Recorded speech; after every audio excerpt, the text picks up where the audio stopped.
On the days when Elkanah went to the temple of the Lord to make a sacrifice, he gave portions to his wife Peninnah and to all her sons and daughters. But to his other wife, Hannah, he gave a double portion because he loved her and because the Lord had closed her womb. Her rival used to provoke her bitterly because the Lord had closed her womb. This went on year after year. As often as she went up to the temple of the Lord, she would provoke her. And Hannah cried, and she wouldn't eat. Her husband said, "Hannah, why do you weep?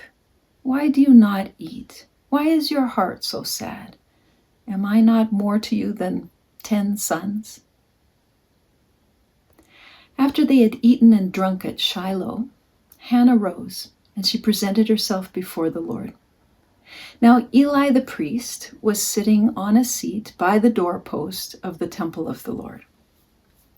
Hannah was deeply distressed. She was praying to the Lord and weeping bitterly, and she made this vow. "O Lord God of hosts, if only you will look on the misery of your servant and remember me and not forget your servant and grant to your servant a male child, then I will set him up before you as a Nazirite to the day of his death. He won't drink wine or intoxicants, and a razor will not touch his head." As she was praying, Eli observed her mouth. Now she was praying silently. So her lips were moving, but her voice was not heard. So Eli thought she was drunk.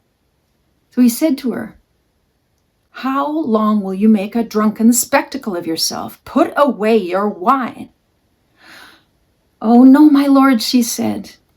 "I am a woman deeply troubled. I haven't drunk wine or strong drink, but have been pouring out my soul to the Lord. Do not regard your servant as a worthless woman, for I have been speaking from my great anxiety and vexation all this time." "Ah," said Eli, "go in peace. The Lord God of Israel grant you the petition that you have made to him." She answered him, "May your servant find favor in your sight." And she went on her way, and she ate and drank with her husband, and her countenance was sad no longer. They rose early the next morning and worshipped before the Lord. And then they left for their house at Ramah. And there Elkanah and Hannah knew one another.